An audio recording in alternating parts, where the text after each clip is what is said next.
the theme of the workshop is the birth of the tantric woman. So can you just give more color to what does a tantric woman mean? What does it mean? And the word tantra. In the traditional, it was women who had an enlightened aspect, who had realized a deep aspect of the divine, and their consciousness had merged with the divine consciousness. And that wasn't only men. There were definitely female masters, teachers, dakinis, all these things, goddesses, you know. In the Tibetan tradition, there are many. In the Hindu, there are so many gods and goddesses. So it's the divine aspect of the feminine integrated into this body on the earth. And so what is that? It's consciousness. And where females struggle is that we carry a lot of shame. We carry a lot of trauma. We carry a lot of feeling of being a female isn't as valuable. You know, we came in a patriarchal culture that men have a definite better value than women. And obviously it's simply not true. But in some ways that women trying to find their worth and their value tend to imitate men rather than discover what's organically, authentically feminine. And the key starts in our bodies. Our bodies are feminine bodies. And when we can live in our bodies in an instinctive, intuitive way, all these wisdoms, all these ancient teachings are readily available. So part of the work is entering into this body and starting to inhabit it in a sense of being conscious and tuning in and having a deep feeling of resonance. And this, a lot of us don't have because of trauma, because of conditioning. We've been taught to reject this body. We've been taught to reject the feminine part, and we imitate men because there we think we're going to be more equal. And so slowing down is the way, discovering what is this feminine quality, what is the heart, what is connection. The feminine lives in a world of relatedness, of kindness, of generosity. But that doesn't only mean that she's this, you know, compassionate creature with no power. She has strength. You know, the feminine has many dimensions. I mean, you just look at Kali. There's a ferocious, powerful aspect that won't take any nonsense. So it's about balancing the receptive side with the empowered side, the side that's capable of being direct, impactful, stand alone, stand in your truth, the warrior with the goddess, marrying those two parts together. Because if we only develop the feminine, the loving, the receptive, very quickly it turns into, how can I please you? How can I adapt myself? And in that, we give our self-respect to others. And then, of course, the negative feminine comes, resentful, angry, bitchy, depressive, moody, hyper-manipulative.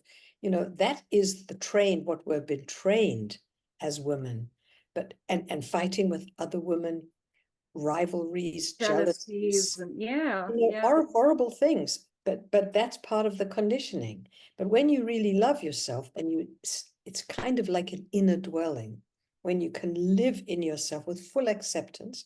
That's one of the great things of Tantra. It's obviously much more than about sex. In fact, I don't even teach that part so much because it's been so, you know, commercialized. Cliched in some ways too, you know. Cliched. I mean, not that it's not valuable and not that some people aren't doing amazing work. They really are. And there's a lot of sincerity in it. But I think if you only focus on the sexual aspect, you miss the deeper philosophy, the acceptance, the consciousness, the meditative aspect. Those parts are immensely valuable.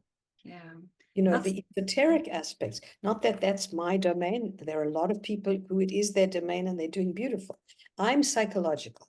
I like to understand, you know, I think the feminine struggles with two things. One is the need for boundaries and the need to surrender, what we would call the need to open wide and be boundaryless in a sense of naked, vulnerable. At the same time, You can invite abuse that way.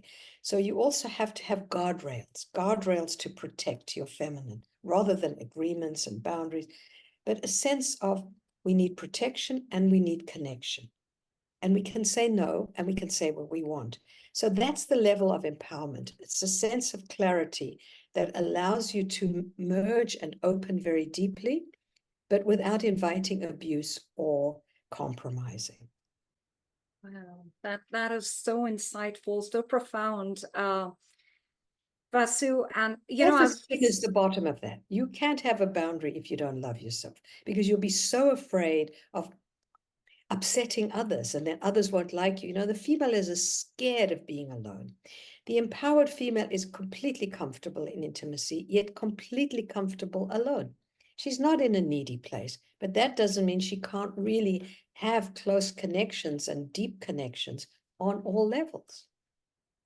Yeah, that's and I think what you said here resonates so much with, I can speak to myself, my own journey, my own struggles, as a woman who works, who works in a professional environment, without a doubt. And I know so many women, including yourself, can resonate with how much of unconsciously or consciously we take on masculine traits, because that's what's respected in the workplace. Having said that, things are changing.